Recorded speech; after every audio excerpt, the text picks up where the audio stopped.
Chosen by reason എന്ന ഈ പ്രോഗ്രാമിലേക്ക് എല്ലാ പ്രേക്ഷകർക്കും സ്നേഹപൂർവ്വം സ്വാഗതം. ഇംഗ്ലണ്ടിൽ പോയി സെറ്റിൽഡ് ആയതിനു ശേഷം ആ കുടുംബത്തിൽ നിന്നും ഒരു വ്യക്തി വൈദികനാകാൻ ആഗ്രഹിച്ച് കേരളത്തിലേക്ക് മടങ്ങി വരികയും MSFS സഭയിൽ ചേർന്ന് വൈദികനായി തീരുകയും ചെയ്തു. ദൈവവിളിയുടെ തീക്ഷ്ണമായ അനുഭവം പങ്കുവയ്ക്കാൻ നമ്മോടൊപ്പം ഇന്നുള്ളത് MSFS സഭയിലെ വൈദികനായ ഫാദർ ജസ്റ്റിൻ പനച്ചിക്കലാണ്. ഒത്തിരി സ്നേഹത്തോടെ നമുക്ക് അദ്ദേഹത്തെ സ്വാഗതം ചെയ്യാം.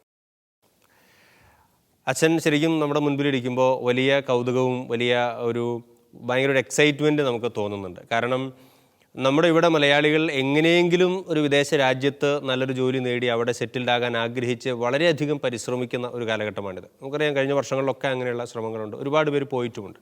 ഈ ഒരു കാലഘട്ടത്തിലാണ് അച്ഛൻ ഇംഗ്ലണ്ടിൽ നിന്നും കേരളത്തിലേക്ക് വരികയും ഇവിടെ സെമിനാരിയിൽ ചേരുകയും ഒക്കെ ചെയ്യുന്നത്. അപ്പോൾ അച്ഛൻ്റെ ജീവിതം തീർച്ചയായിട്ടും ഒത്തിരി പേർക്ക് വലിയൊരു പ്രചോദനമായി തീരും എന്ന് നമുക്ക് ഉറപ്പാണ്. അതുകൊണ്ട് തന്നെയാണ് ഈ ഒരു പ്രോഗ്രാമിലൂടെ അച്ഛൻ്റെ ദൈവവിളി അനുഭവങ്ങൾ പങ്കുവയ്ക്കാൻ ഇന്ന് നല്ലൊരു അവസരം നമുക്ക് ലഭിച്ചത്. അപ്പോൾ ആദ്യം തന്നെ അച്ഛൻ്റെ കുടുംബത്തെക്കുറിച്ച്, ഇപ്പോൾ അവിടെയുള്ള മാതാപിതാക്കളെയും സഹോദരങ്ങളെയും കുറിച്ച് ഒന്ന് പറഞ്ഞ് ആരൊക്കെയാണെന്ന് പറഞ്ഞ് നമുക്ക് തുടങ്ങാം. എൻ്റെ വീട് UK നോർത്താംപ്ടൺ എന്ന സ്ഥലത്താണ് പ്രോപ്പറായിട്ട്. വീട്ടിൽ പപ്പ, മമ്മി, ഒരു അനിയനുമാണുള്ളത്. മമ്മി അവിടെ നേഴ്സാണ്, പപ്പ അവിടെ ഒരു കമ്പനിയിൽ ജോലി ചെയ്യുന്നു. അനിയൻ ഡിഗ്രി പഠനം കഴിഞ്ഞ് HP കമ്പനിയിൽ ഇപ്പോൾ ജോലി സ്റ്റാർട്ട് ചെയ്തിട്ടുണ്ട്. പിന്നെ നാട്ടിൽ എൻ്റെ വീട് തൊടുപുഴ അടുത്ത് കരിമണ്ണൂരാണ്. അവിടെ വല്യപ്പച്ചനും വല്യമ്മച്ചിയുണ്ട്. എങ്ങനെയാണ് അച്ഛന് എന്നാണ് ഈ വിദേശത്ത് പോയിട്ട് സെറ്റിൽഡ് ആയത്? അതുപോലെ തന്നെ എന്നു മുതലാണ് ഇങ്ങനെ ഒരു വൈദികനാകണം എന്നുള്ള ഒരു സ്വപ്നം ആദ്യമായിട്ട് കുട്ടിക്കാലത്താണോ, എപ്പോഴാണ് അത് മനസ്സിലേക്ക് ശക്തമായിട്ട് കടന്നു വന്നത്? പലപ്പോഴും എന്നെ തന്നെ ഒരു കൗതുകപ്പെടുത്തുന്ന ഒരു ചോദ്യമാണ് ചിലപ്പോഴൊക്കെ. കാരണം സത്യം പറഞ്ഞാൽ എനിക്ക് തന്നെ ഉറപ്പില്ല എവിടെ നിന്നാണ് ഇങ്ങനെയൊരു ചിന്ത കയറി വന്നതെന്ന്. ഒരു 7ാം ക്ലാസ് വരെ ഡോക്ടറാകണമെന്നുള്ളതൊക്കെ തന്നെയായിരുന്നു എൻ്റെ ഒരു ആഗ്രഹം. ഇപ്പോൾ സ്കൂളിൽ പഠിച്ചുകൊണ്ടിരുന്ന സമയത്ത് അങ്ങനെ ചിന്തയൊക്കെ പോയിട്ടില്ല. ഞാനിപ്പോഴും ഓർക്കുന്നുണ്ട്, ഞാൻ 6ാം ക്ലാസ്സിൽ പഠിച്ചുകൊണ്ടിരുന്നപ്പോൾ എൻ്റെ ഒരു ചേട്ടായനോട് പറഞ്ഞിട്ടുണ്ട്, നീ ഒരു 6, 7 ആകുമ്പോൾ ചിലപ്പോൾ നിനക്ക് അച്ഛനാകാനൊക്കെ, 7ാം ക്ലാസ്സിൽ 8ാം ക്ലാസ്സിൽ പഠിക്കാൻ അച്ഛനാകാനൊക്കെ ആഗ്രഹം തോന്നിയേക്കാം, നീ അതിനെക്കുറിച്ചൊന്നും ചിന്തിക്കാൻ പോകണ്ട, അതൊക്കെ ചുമ്മാ വരുന്നതാണ്, കുറച്ച് കഴിയുമ്പോൾ അത് പൊക്കോളും. അപ്പോൾ ഞാനും വിചാരിച്ചു, അങ്ങനെ ചിന്തിക്കേണ്ട കാര്യമില്ല. അതിനുശേഷം ഞാൻ പള്ളിയിൽ പരിപാടികൾക്കൊക്കെ പങ്കെടുക്കുമായിരുന്നു, ആൾത്താര ശുശ്രൂഷയായി ചെയ്യുമായിരുന്നു. പുസ്തകങ്ങൾ ഒത്തിരിയേറെ വായിക്കുമായിരുന്നു, പ്രത്യേകിച്ചും വിശുദ്ധയുടെയൊക്കെ ജീവചരിത്രം. ഒരുപക്ഷെ അതൊക്കെ ആയിരിക്കണം എന്നിൽ ഞാൻ അറിയാതെ തന്നെ ഇങ്ങനെയൊരു ആഗ്രഹത്തിന് കാരണമായതും അല്ലെങ്കിൽ വഴി തെളിച്ചതും. അതിനുശേഷം 8ാം ക്ലാസ് അവസാനത്തോടെ മമ്മിക്ക് UK ജോലി കിട്ടി. 8ാം ക്ലാസ് അവസാനമായപ്പോഴത്തേക്ക് മമ്മി UK പോകുന്ന സമയം, അപ്പോൾ 8ാം ക്ലാസ്സിൻ്റെ ആരംഭത്തിൽ ഞാൻ കളത്തിപ്പടിയിൽ ക്രിസ്ത്യൻ ധ്യാനം കൂടാനിടയായി. അപ്പോൾ അതിന് തൊട്ട് മുമ്പ് വരെ ഏകദേശം ഇങ്ങനെ മനസ്സിൽ ചെറിയൊരു ആഗ്രഹം തോന്നി തുടങ്ങിയായിരുന്നു. പക്ഷേ അത് കൂടിക്കഴിഞ്ഞപ്പോഴത്തേക്കും എനിക്കറിയത്തില്ല എവിടെ നിന്നാണ് അങ്ങനെ ഒരു ആഗ്രഹം വന്നതെന്ന്. പക്ഷേ ഞാനറിയാതെ തന്നെ എൻ്റെ ഉള്ളിൽ ഒരു വൈദികനായാൽ മതി, അപ്പോൾ അതിനപ്പുറത്തേക്ക് മറ്റൊന്നും എൻ്റെ മനസ്സിൽ പോകുന്നില്ല. അപ്പോൾ ഞാൻ പഠിച്ചത് തൊടുപുഴ ഡീപ്പോളിലാണ്. അപ്പോൾ അവിടെ ആയിരുന്നപ്പോൾ എനിക്ക് ഇങ്ങനെ എനിക്ക് തന്നെ അറിയത്തില്ല അത് ശരിയാണോ എന്താണ് അങ്ങനെ വന്നതെന്ന്. അപ്പോൾ 8ാം ക്ലാസ് ആയപ്പോൾ മുതൽ മനസ്സിൽ ഒറ്റ ആഗ്രഹമേ ഉള്ളൂ, വൈദികനാകണം. അപ്പോൾ ആ വൈദികനാകണമെന്നുള്ള ആഗ്രഹം, അപ്പോൾ ഞാൻ വിചാരിച്ചു ചിലപ്പോൾ ഇങ്ങനെയൊക്കെ നടക്കുന്നുണ്ട്, അത് വരുമായിരിക്കും, പോകുമായിരിക്കാം, ചിലപ്പോൾ ധ്യാനം കൂടി എൻ്റെ ആ ഒരു ആവേശത്തിൽ തീർപ്പിൽ അങ്ങനെ തോന്നിയതായിരിക്കാം. പക്ഷേ എനിക്കറിയത്തില്ല, വേറെ ഒരു ചിന്തയും എൻ്റെ മനസ്സിലേക്ക് പോകുന്നില്ല, വേറെ എന്തെങ്കിലും ആകണമെന്ന് വേറെ ഒരു ആഗ്രഹവും പോകുന്നില്ല. അപ്പോൾ ഞാനൊരു പക്ഷേ ക്ലാസ്സിൽ പഠിച്ചപ്പോഴെല്ലാം കൂട്ടുകാരെ ചുമ്മാ പറയുന്നു, നീ എന്നെ ഈ പറയുന്നേ എന്നൊക്കെ ചോദിച്ചിട്ടുണ്ട്. അപ്പോഴും നമുക്ക് ഇല്ലടാ, ഞാൻ കാര്യമായിട്ട് പറഞ്ഞതാണ്. അപ്പോൾ അവർക്ക് പോലും നമുക്ക് വിശ്വസിക്കാൻ പാടായിരുന്നു. അപ്പോൾ ഈ ഒരു സാഹചര്യത്തിലാണ് മമ്മി ജോലി കിട്ടി പുറത്തോട്ടൊക്കെ പോകുന്നത്. അപ്പോഴും നമ്മൾ ഈ ഒരു കാര്യമല്ലാതെ മറ്റൊന്നും മനസ്സിലേക്ക് വരുന്നുമില്ല. അപ്പോൾ അവർ പോയാലും ഇല്ലെങ്കിലും ഞാൻ സെമിനാരിൽ ചേരും, എനിക്കൊരു അച്ഛനാകണം, അത് തന്നെയായിരുന്നു എൻ്റെ മനസ്സിലുണ്ടായിരുന്ന ഒരു. അത് എവിടെ നിന്ന് കൃത്യം വന്നു എന്ന് ചോദിച്ചാൽ എനിക്കറിയത്തില്ല, പക്ഷേ എങ്ങനെയോ അത് മനസ്സിൽ സ്ട്രോങ് ആയിട്ട് കയറി വന്നു. അതിനുശേഷം പിന്നെ ഒന്നും അങ്ങനെ മനസ്സിലേക്ക് വന്നിട്ടില്ല. പിന്നീട് എപ്പോഴാണ് വീട്ടിൽ ഇക്കാര്യം തുറന്ന് പറയുന്നതും അതിനുവേണ്ടി ഒരു ഉറച്ച തീരുമാനമെടുക്കുന്നതൊക്കെ എങ്ങനെയായിരുന്നു? ഞാൻ ഈ കാര്യം മനസ്സിൽ തോന്നിയപ്പോഴൊക്കെ വീട്ടിൽ പറയായിരുന്നു. അപ്പം നമ്മൾ 8ാം ക്ലാസ്സിലാണ് 9ാം ക്ലാസ്സിലാണ്, അപ്പോൾ പതിവ് പിള്ളേരുടെ ഒരു ഇഷ്ടം എന്നതുപോലെ, താല്പര്യം എന്നതുപോലെ അവരും അതിനെ കണ്ടു. ഓക്കെ, അതിന് പ്രായമാകട്ടെ, സമയമാകട്ടെ എന്ന് പറഞ്ഞിരുന്നു. അപ്പോൾ മമ്മി, ഞാൻ പറഞ്ഞല്ലോ 8ാം ക്ലാസ് കഴിഞ്ഞപ്പോൾ മമ്മി പോയി. അപ്പോൾ മമ്മി പോയതിന് ശേഷം ഒരു 6 മാസം 7 മാസം കഴിയുമ്പോഴാണ് ഞങ്ങളെല്ലാവരും കൂടെ പോകുന്നത്. അപ്പോൾ പോകുന്നതിന് മുൻപ് ഞാൻ വളരെ വഴക്കായിരുന്നു, എനിക്ക് പോകാൻ താല്പര്യമില്ലായിരുന്നു. എന്തുകൊണ്ടാണെന്ന് എനിക്കറിയില്ല. ചെറുതായിരുന്നപ്പോൾ മുതൽ ഈ രണ്ടാം ലോകമഹായുദ്ധത്തിൻ്റെ ഒക്കെ കഥ കേട്ട് കേട്ട് എനിക്ക് ഇംഗ്ലണ്ടിനോട് അല്ലെങ്കിലും നേരത്തെ താല്പര്യം ചെറുതായിരുന്നപ്പോൾ ഇല്ലായിരുന്നു. അപ്പോൾ ഞാൻ വിചാരിച്ചു വേറെ എവിടെയാണെങ്കിലും കുഴപ്പമില്ല, അവിടെ ഞാൻ പോകത്തില്ല. അതോടൊപ്പം തന്നെ നമ്മുടെ മനസ്സൊരു ചിന്തയുണ്ടല്ലോ, ഇപ്പം നമ്മൾ വിദേശത്ത് പോയി കഴിഞ്ഞ് കഴിഞ്ഞാൽ അവിടെ വേറൊരു കൾച്ചറാണ്, വേറൊരു സ്റ്റൈലാണ്. അപ്പോൾ അവിടെ പോയി കഴിഞ്ഞാൽ ഒരിക്കലും സെമിനാരിൽ പോകാൻ പറ്റത്തില്ല, അച്ഛനാകാൻ പറ്റത്തില്ല. അവിടെ പോയി കഴിഞ്ഞാൽ നമ്മൾക്ക് വേറെ വഴിക്ക് പോകും. അപ്പോൾ മമ്മി പോയിട്ട് അപ്പോൾ ഞാൻ 9ാം ക്ലാസ്സിലായല്ലോ, അപ്പോൾ 10ാം ക്ലാസ്സിൽ കയറുന്നതിന് മുൻപ് തന്നെ അങ്ങോട്ട് പോകണം, അല്ലെങ്കിൽ പഠനത്തിനെ ബാധിച്ചേക്കെന്ന് ഓർത്ത് മമ്മി ഉള്ള നേരത്തെ ഞങ്ങളെല്ലാവരും അങ്ങോട്ട് കൊണ്ടുപോകാനായിട്ട് പരിശ്രമിച്ചു. അപ്പോൾ 2004 ഇപ്പം 9ാം ക്ലാസ്സിൻ്റെ പഠനം ഡിസംബറോട് കൂടി തന്നെ തീർന്നു. CBSE ആയിരുന്നു. അപ്പോൾ അടുത്ത 10ാം ക്ലാസ്സിലേക്കുള്ള ഒരുക്കമായിട്ട് അവർ ജനുവരി തന്നെ ക്ലാസ് തുടങ്ങും. അപ്പോൾ ആ ഒരു സമയത്ത് പോകാനുള്ള ഒരുക്കം തുടങ്ങിയപ്പോൾ തൊട്ട് ഞാൻ വീട്ടിൽ വഴക്കുണ്ടാക്കാൻ തുടങ്ങി. ഞാൻ പറഞ്ഞു ഞാൻ പോരത്തില്ല, എനിക്ക് സെമിനാരിൽ പോകണം, അവിടെ പോയി കഴിഞ്ഞാൽ സെമിനാരിൽ പോകാൻ പറ്റത്തില്ല. അപ്പോൾ വീട്ടിൽ നിന്ന് നല്ല പ്രഷർ അങ്ങോട്ട് പോകാനായിട്ട്. അപ്പോൾ മമ്മി അവിടെയാണ്. അപ്പോൾ മമ്മി പറയും നീ ഇങ്ങോട്ട് വാ, നിങ്ങളെല്ലാവരും ഇങ്ങോട്ട് വാ, ഇവിടെ വന്നിട്ട് പഠിച്ചിട്ട് നിനക്ക് നോക്കാം. പക്ഷെ നമ്മുടെ മനസ്സിൽ അവിടെ പോയാൽ പറ്റത്തില്ല എന്നുള്ള രീതിയായിരുന്നു. അവസാനം ഞാനിവിടെ വഴക്ക്, അവർ അവിടെ പ്രഷർ, അപ്പോൾ ഞാൻ പറ്റത്തില്ല എന്നൊക്കെ പറഞ്ഞാൽ അവസാനം എനിക്ക് തോന്നുന്നത് 2004 ഫെബ്രുവരി തുടക്കത്തിൽ ഞങ്ങൾ എല്ലാവരും അങ്ങോട്ടേക്ക് പോയി. അപ്പോഴും എൻ്റെ മനസ്സിൽ ചെറിയൊരു ആശങ്കയുണ്ടായിരുന്നു, ഇനി അവിടെ പോയി കഴിഞ്ഞ് കഴിഞ്ഞാൽ ഒന്നും നടക്കില്ല. പക്ഷേ മനസ്സിൽ ഭയങ്കര ഒരു കൺവിക്ഷൻ ആയിരുന്നു, ഉറപ്പായിരുന്നു എനിക്ക് വേറെ ഒന്നുമില്ലേലും എവിടെയൊക്കെ പോയാലും സെമിനാരി ചേരണം. അപ്പോൾ ഞാൻ വീട്ടിൽ തുറന്ന് പറഞ്ഞപ്പോഴല്ല, ആദ്യം 10ാം ക്ലാസ് കഴിയുമ്പോൾ പോകാൻ വേണ്ടി ഇരുന്നു. അപ്പം പപ്പ പറഞ്ഞു 10ാം ക്ലാസ് കഴിഞ്ഞിട്ടൊന്നും പോകണ്ട, +2 കഴിഞ്ഞിട്ട് ചേർന്നാൽ മതി. അപ്പോൾ അങ്ങനെ വീട്ടിൽ ആദ്യം തൊട്ട് അവതരിപ്പിച്ചു, സ്ട്രോങ് ആയിട്ട് അവതരിപ്പിച്ചത് അവിടെ ചെന്നിട്ട് ഒരു +2 ചെയ്തുകൊണ്ടിരുന്ന സമയത്താണ് ഞാൻ വേറെ ഒന്നും നോക്കത്തില്ല, ഞാൻ സ്ട്രോങ് ആയിട്ട് ഈ ഒരു രീതിയിൽ തന്നെ മുൻപോട്ട് പോകൂ എന്നുള്ള കാര്യം ഞാൻ വീട്ടിൽ അവതരിപ്പിക്കുന്നത് അവിടെ വെച്ചിട്ടാണ്. അച്ഛനിങ്ങനെ വീട്ടുകാരെ എതിർക്കുന്നു, അങ്ങോട്ട് പോകാൻ നിർബന്ധിക്കുന്നു. അപ്പോൾ വലിയൊരു കൺഫ്യൂഷനിൽ അച്ഛനിങ്ങനെ നിൽക്കുകയാണ്. അപ്പോൾ അച്ഛന് സാധാരണ നമുക്കൊരു സപ്പോർട്ട് ഉണ്ടാവുക നമ്മുടെ കുടുംബമാണ്, അല്ലെങ്കിൽ വീട്ടിലുള്ളവരാണ്, മാതാപിതാക്കളാണ്. അപ്പോൾ അവരും ഇങ്ങനെ വേറെ രീതിയിൽ അല്ലെങ്കിൽ വൈദികനാകാൻ ഇപ്പോൾ ചിന്തിക്കേണ്ട എന്നൊക്കെ ഇങ്ങനെ പറഞ്ഞു മാറ്റി നിർത്തുന്നു. അപ്പോൾ അച്ഛൻ എങ്ങനെയാണ് ഈ ഒരു തീരുമാനത്തിൽ ഉറച്ചു നിൽക്കാൻ ഒരു ധൈര്യം കിട്ടിയത്? അച്ഛനെ സപ്പോർട്ട് ചെയ്തത് ആരാണ്? ഇല്ലെങ്കിൽ ആ ഒരു സമയത്തും അച്ഛൻ കാര്യമായ പ്രാർത്ഥനയിൽ ഇൻവോൾവ്ഡ് ആയിരുന്നോ? ഈശോയുമായിട്ടുള്ളൊരു അടുപ്പമായിരുന്നു? എങ്ങനെയാണ് ഇത് തന്നെയാണ് എൻ്റെ വിളി, അല്ലെങ്കിൽ എൻ്റെ തീരുമാനം ശരിയാണ്, മറ്റൊരു ഓപ്ഷനിലേക്ക് അച്ഛൻ്റെ മനസ്സ് പോകാതെ ഇതിൽ നിലനിർത്താൻ സഹായിച്ചത് ആരാണ്, അല്ലെങ്കിൽ എന്താണ്? വീട്ടുകാർ എതിർത്തു എന്ന് ഞാൻ പറയില്ല, കാരണം അവർ ഓക്കെ ആയിരുന്നു. അവർ പറഞ്ഞു സമയമാകട്ടെ തീരുമാനിക്കാം. പിന്നെ ഞാൻ പുറത്തോട്ട് പോകാതെ വാശി പിടിക്കുന്നപ്പോൾ കുടുംബത്തിന് നല്ലതല്ല. അപ്പോൾ നമുക്ക് അന്നേരം അതിൽ കൂടുതലൊന്നും ചിന്തിക്കാൻ പ്രായമില്ല, നമ്മുടെ വാശി ഇത് മാത്രമാണല്ലോ. അപ്പോൾ എൻ്റെ പേടി അവിടെ ചെല്ലുമ്പോഴത്തേക്കും നമുക്ക് നാട്ടിൽ കിട്ടിക്കൊണ്ടിരുന്നൊരു പ്രാർത്ഥന അറ്റ്മോസ്ഫിയർ, ഇപ്പോൾ പള്ളിയിൽ ഉണ്ടായിരുന്നൊരു ആക്റ്റീവായിട്ട് നടന്നൊരു കാര്യങ്ങൾ അതൊന്നും നടക്കത്തില്ല, അല്ലെങ്കിൽ അവിടെ നിന്ന് കിട്ടുന്നൊരു സപ്പോർട്ട്, ഇവിടുത്തെ ഒരു അറ്റ്മോസ്ഫിയർ ഒന്നും അവിടെ കിട്ടത്തില്ല എന്നുള്ളതായിരുന്നു എൻ്റെ മനസ്സിൽ കിടന്നത്. പക്ഷേ ഞാനിപ്പോൾ ചിന്തിക്കുന്നുണ്ട്, എനിക്ക് ഇംഗ്ലണ്ടിൽ പോകാൻ താല്പര്യമില്ലായിരുന്നു. ഇംഗ്ലണ്ടിൽ പോയാൽ ഒരു പക്ഷേ എൻ്റെ ദൈവവിളി നഷ്ടമായി പോകാൻ ഞാൻ ചിന്തിച്ചു. പക്ഷേ ഇപ്പോൾ എൻ്റെ മനസ്സിലേക്ക് ഞാൻ പലപ്പോഴും ചിന്തിച്ചിട്ടുണ്ട്, ഒരു പക്ഷേ ഇംഗ്ലണ്ടിൽ പോയില്ലായിരുന്നെങ്കിൽ ചിലപ്പോൾ എനിക്ക് സെമിനാരിൽ ചേരാൻ പറ്റിയെന്ന് വരത്തില്ല. കാരണം ഞാനവിടെ ഇംഗ്ലണ്ടിൽ ചെല്ലുമ്പോൾ എൻ്റെ മമ്മിയുടെ കൂടെ അവരൊരു 50 പേരെയാണ് അവർ UK എടുത്തത്. അപ്പോൾ ഞങ്ങളെല്ലാവരുടെ ഫാമിലിയായിട്ട് വന്നപ്പോൾ 50 ഫാമിലി, ഞങ്ങൾ നോർത്താംപ്ടൺ എന്ന് പറഞ്ഞ സ്ഥലത്ത് തന്നെ ഒരു 50 ഫാമിലിയോളം വന്നു. അപ്പോൾ അവിടെ എല്ലാ ശനിയാഴ്ചകളിലും സ്ട്രോങ് ആയിട്ടൊരു പ്രയർ ഗ്രൂപ്പ് വളർന്നു വന്നു. എൻ്റെ മനസ്സിൽ എപ്പോഴും ഈ ഒരു ചിന്ത ഉണ്ടായിരുന്നുള്ളൂ, ഒരു വൈദികനാകണം, എന്ത് വന്നാലും സെമിനാരിൽ ചേരണം. അപ്പോൾ നമ്മൾ ആ ഒരു രീതിയിലേക്ക് പ്രാർത്ഥനയിൽ, അപ്പോൾ അവിടെ ചെന്നിട്ടാണേലും അവിടുത്തെ പള്ളിയിൽ ഇംഗ്ലീഷ് പാരീഷിലാണേലും ആൾത്താര ശുശ്രൂഷകനായിട്ട് കയറി അവിടെ ഓരോരോ പരിപാടികൾ ഇൻവോൾവ് ആയിരുന്നു. അവിടുത്തെ ആദ്യ തുടക്കകാലങ്ങളിലൊക്കെ അവിടുത്തെ യൂത്തിൻ്റെ പരിപാടികളിലുണ്ടായിരുന്നു. അതിനുശേഷം പിന്നെ ഒത്തിരി പ്രാർത്ഥനാ ചൈതന്യത്തിൽ വളരാൻ സഹായിച്ചതും അവിടെ ഒരു പ്രാർത്ഥിക്കുന്ന നല്ലൊരു കൂട്ടായ്മയുണ്ടായിരുന്നു. ആ പ്രയർ ഗ്രൂപ്പ് നല്ല സ്ട്രോങ് ആയിട്ട് തന്നെ വളർന്നു വരുന്നുണ്ടായിരുന്നു. അപ്പോൾ ആ പ്രയർ ഗ്രൂപ്പിൽ നല്ല ആക്റ്റീവായിട്ട് പങ്കെടുക്കുന്നുണ്ടായിരുന്നു. ഓരോരോ കാര്യങ്ങളിലും ചെയ്യാനും കൂടെ നിൽക്കാനും ഒക്കെ ഒത്തിരി ഹെൽപ്പ് കിട്ടി. അപ്പോൾ അവിടുത്തെ ആ ഒരു അറ്റ്മോസ്ഫിയർ പ്രാർത്ഥനാ ചൈതന്യത്തിൽ ഒത്തിരി വളർത്തി. അതിനുശേഷം ഞാൻ നാട്ടിൽ നിന്ന് പോകുമ്പം ജീസസ് യൂത്തിനെ കുറിച്ച് അങ്ങനെ കാര്യമായിട്ട് കേട്ടിട്ടില്ല, അറിഞ്ഞിട്ടുമില്ല. അപ്പോൾ നല്ലൊരു അഭിപ്രായം എൻ്റെ മനസ്സിലില്ല. അപ്പോൾ ഒരു ദിവസം അവിടെ ഞാൻ ചെല്ലുന്ന സമയത്ത് ജീസസ് യൂത്ത് ആരംഭിച്ചിട്ടില്ല UK. അപ്പോൾ അവിടെ ഒരു ആദ്യത്തെ പരിപാടി വന്നപ്പോൾ ഇങ്ങനെ പറഞ്ഞു, ഇങ്ങനെ കുറച്ച് പേര് ഒരു ധ്യാനം വരുന്നുണ്ട്, അപ്പോൾ പോകണം. ഞാൻ പറഞ്ഞു എനിക്ക് ജീസസ് യൂത്തിൽ ചേരാൻ താല്പര്യമില്ല. അപ്പോൾ ഓൾറെഡി അവിടെ പ്രയർ ഗ്രൂപ്പ് ഉണ്ട്, കരിസ്മാറ്റിക് പ്രയർ ഗ്രൂപ്പായിട്ട് നല്ല സ്ട്രോങ് ആയിട്ട് പോകുന്നുണ്ട്. ഞാനാണെങ്കിലും വളരെ ആക്റ്റീവായിട്ട് അതിൻ്റെ അകത്ത് മലയാളികൾ മാത്രമുള്ള ഗ്രൂപ്പായിരുന്നു. അതിൻ്റെ അകത്ത് ഉണ്ടല്ലോ, അപ്പോൾ താല്പര്യമില്ലെന്ന് പറഞ്ഞു. അവസാനം പറഞ്ഞു നിനക്ക് താല്പര്യമില്ല, നീ പോകണ്ട, പക്ഷേ ബാക്കി പിള്ളേർ പോകുന്നുണ്ടല്ലോ. അപ്പം ഞാനായിരുന്നു ആ ഒരു കൂട്ടത്തിൽ ഇച്ചിരി മൂത്തത്. അപ്പോൾ അവരോട് കൂട്ടായിട്ട് പോകാൻ പറഞ്ഞു. അത് എൻ്റെ ലൈഫിലൊരു വലിയ ടേണിംഗ് പോയിൻ്റ് ആയിരുന്നു. ആദ്യത്തെ ഒരു ധ്യാനമായിരുന്നു. ഒരു 35 പേര് ഉണ്ടായിരുന്നു യൂത്തായിട്ടുള്ളവർ. അപ്പോൾ ഞാൻ അവിടെ ചെന്ന് ആ ധ്യാനത്തിൽ പങ്കെടുത്ത് 3 ദിവസം ഉണ്ടായിരുന്നുള്ളൂ. ഞാൻ പോകാത്ത ഞാനാണ്. 3 ദിവസം കഴിഞ്ഞപ്പോൾ ഞങ്ങൾക്ക് ആർക്കും വിട്ടു പോകണമെന്ന് തോന്നുന്നില്ല. അപ്പോൾ അത്ര വളരെ ഒരു നല്ലൊരു എക്സ്പീരിയൻസ്, റിച്ച് എക്സ്പീരിയൻസ് ആയിരുന്നു.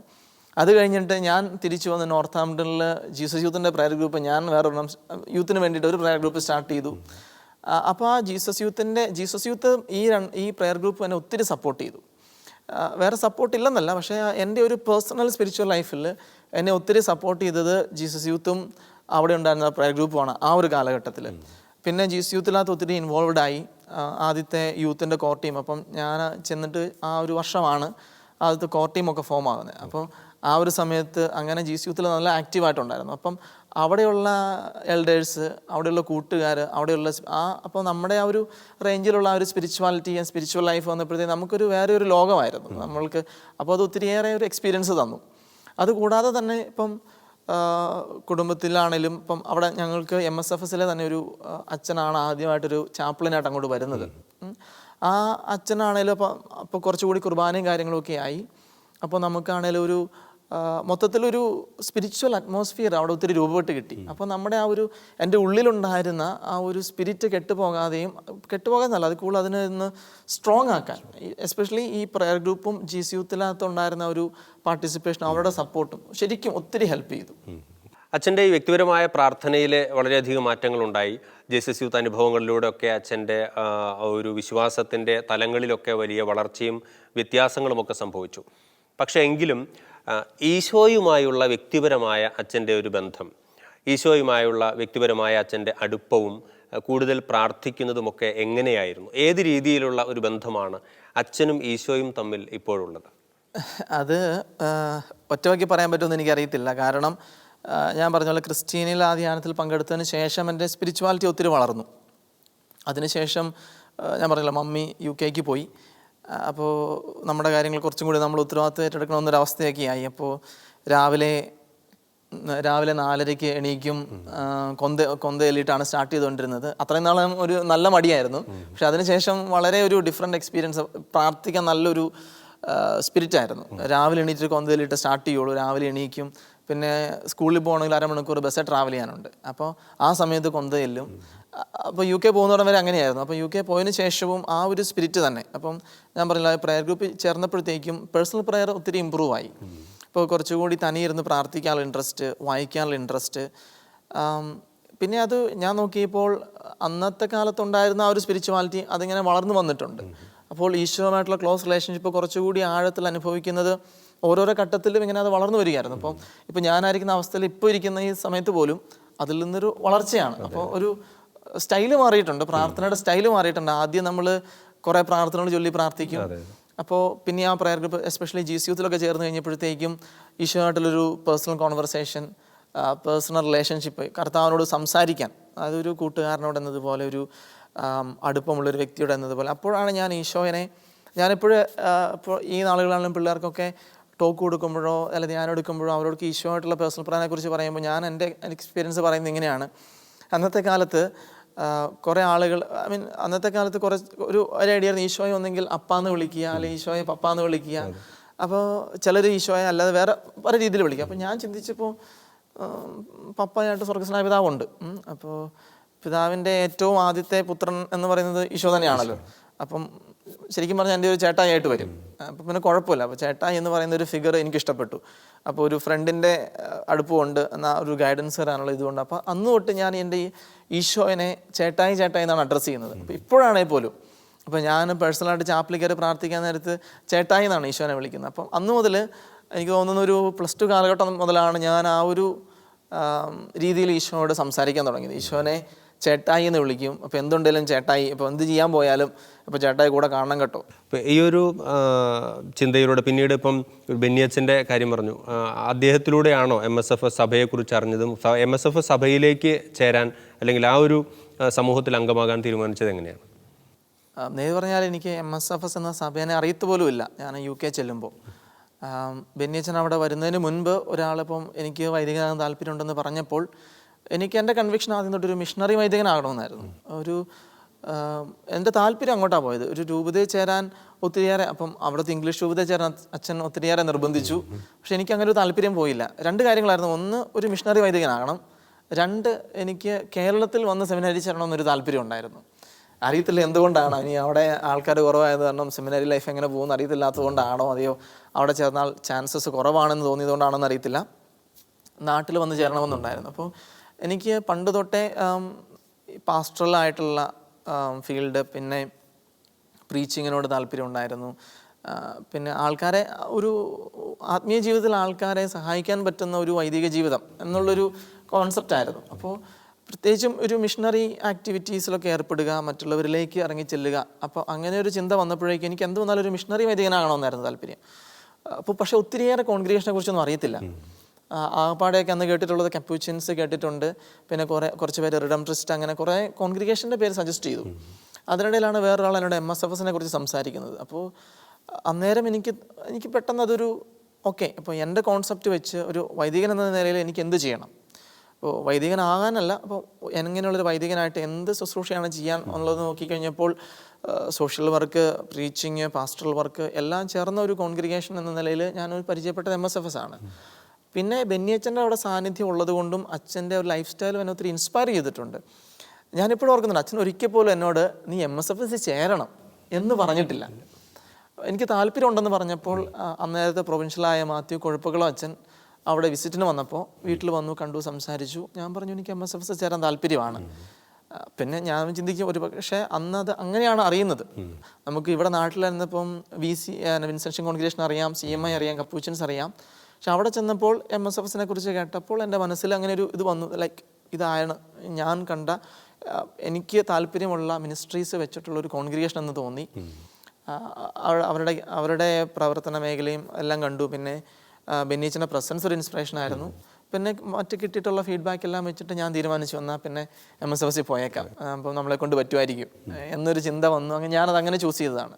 അന്നേരത്തേക്ക് എന്നെ കൂടെ കോൺടാക്ട് ചെയ്തു. അപ്പോൾ ഞാൻ സമ്മതം പറഞ്ഞു. പിന്നീട് അച്ഛൻ സെമിനാരി പഠനം മുന്നോട്ട് പോയി.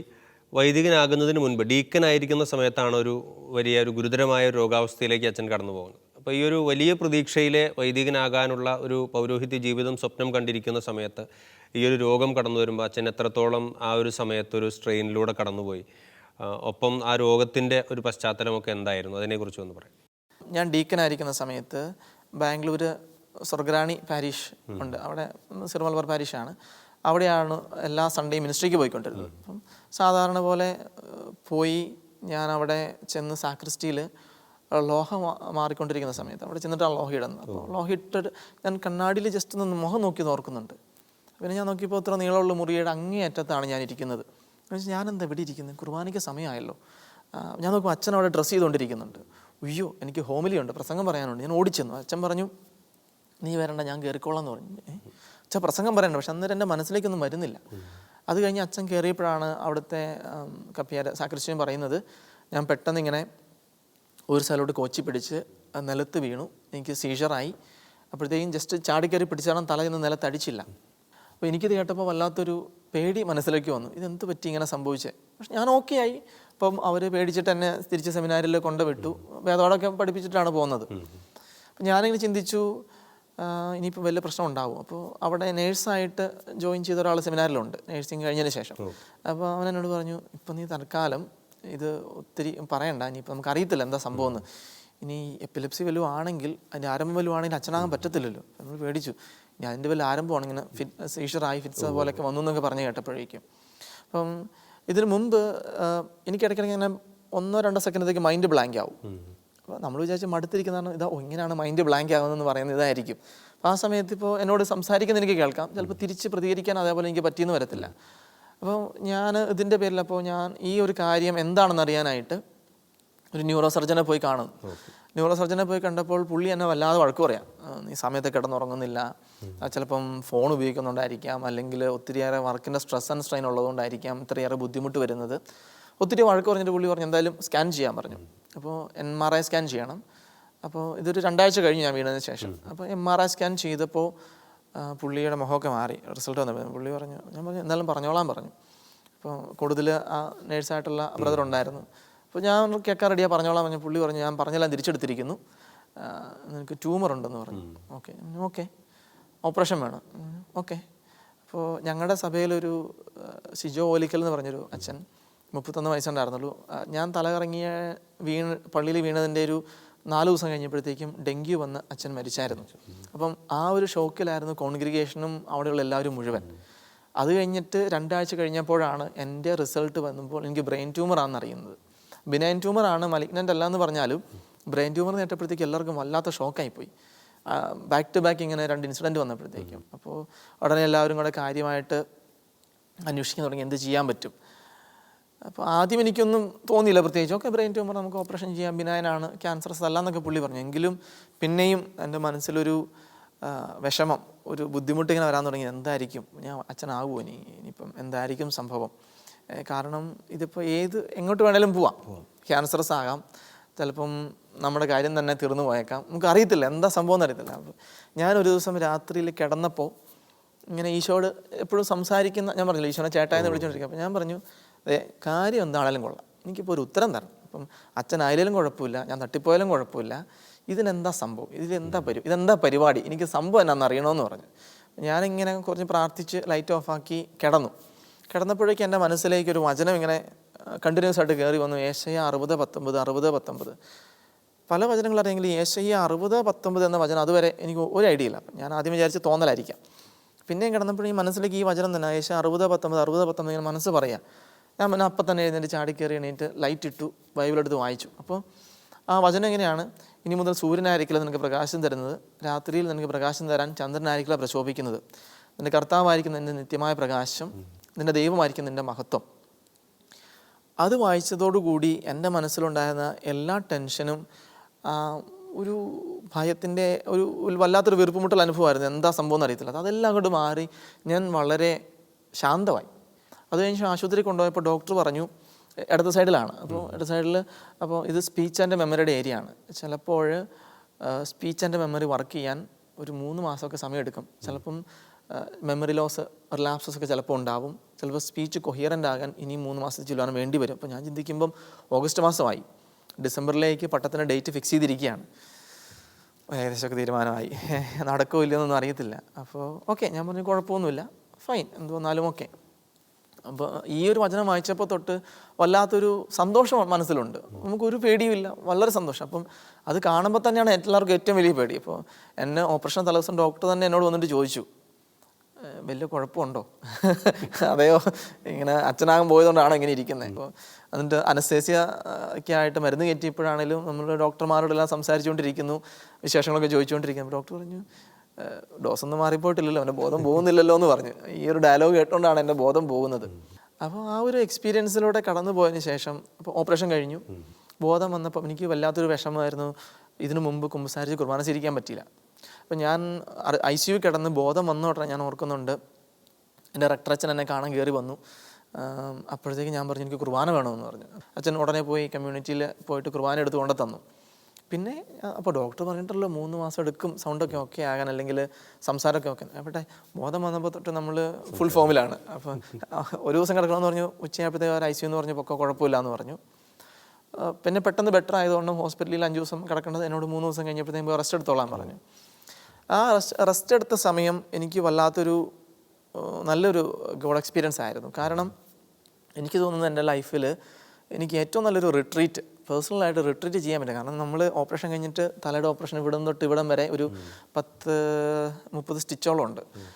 അപ്പോൾ അതിട്ടിട്ട് ഇങ്ങനെ കിടക്കുകയാണ്. അപ്പോൾ നമുക്ക് അനങ്ങാൻ പാടില്ല, തിരിയാൻ പാടില്ല, ഒന്നും പാടില്ല. അപ്പോൾ എനിക്ക് ഓപ്പറേഷനാണെന്ന് കേട്ടപ്പോഴത്തേക്കും വീട്ടിൽ വല്ലാത്ത പേടിയായി. വല്യപ്പനോടും വല്യമ്മയോടും ഞാൻ ഈ കാര്യം പറഞ്ഞില്ല. അവർ കേട്ട പേടിക്കുമെന്ന് നമുക്ക് ഉറപ്പുണ്ട്.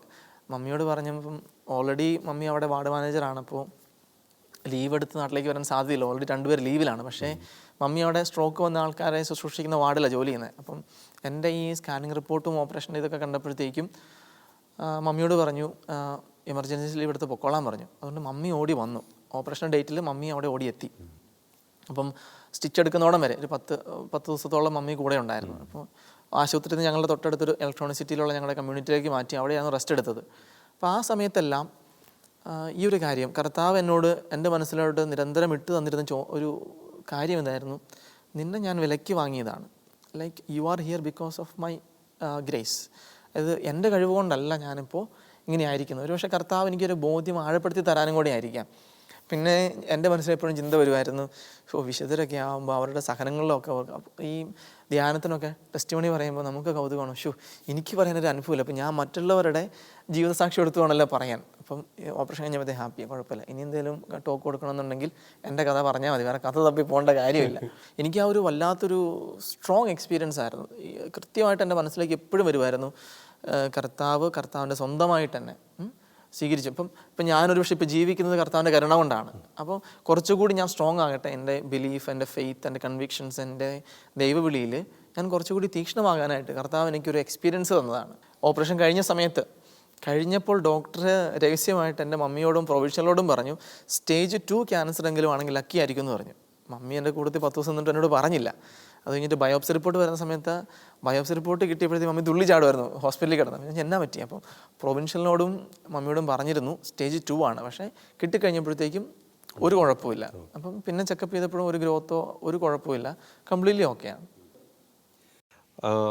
അവസാനമായിട്ടൊരു കാര്യം കൂടെ, ഇപ്പോൾ അച്ഛന് എവിടെയാണ്? ഇപ്പം അതിരമ്പുഴയിൽ ശുശ്രൂഷ ചെയ്യുന്നു, അവിടുത്തെ ഉത്തരവാദിത്വം എന്താണ്? എന്തൊക്കെ മിനിസ്ട്രികളാണ് അച്ഛൻ ചെയ്യുന്നത്? ഞാൻ ആദ്യത്തെ വർഷം ഞാൻ പറഞ്ഞതുപോലെ ഞങ്ങൾക്ക് ഒരു വർഷത്തെ ഇടവക എക്സ്പീരിയൻസ് ഉണ്ടായിരുന്നു. കാഞ്ഞിരപ്പള്ളി ചങ്ങളം രൂപത ഇടവകയിലായിരുന്നു.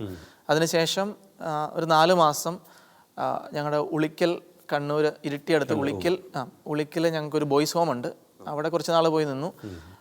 അതിനുശേഷം കഴിഞ്ഞ ഒരു വർഷത്തോളമായി ഞാനിപ്പോൾ കാരിസ് ഭവൻ ധ്യാന കേന്ദ്രത്തിൽ വന്നിട്ട് അപ്പോൾ അവിടെ ധ്യാന ടീമിൻ്റെ കൂട്ടത്തിൽ ശുശ്രൂഷ ചെയ്യുക, ശുശ്രൂഷകൾ വളരുവാനായിട്ടുമൊക്കെയാണ് ഇപ്പോൾ ഞാൻ അവിടെ ആയിരിക്കുന്നത്.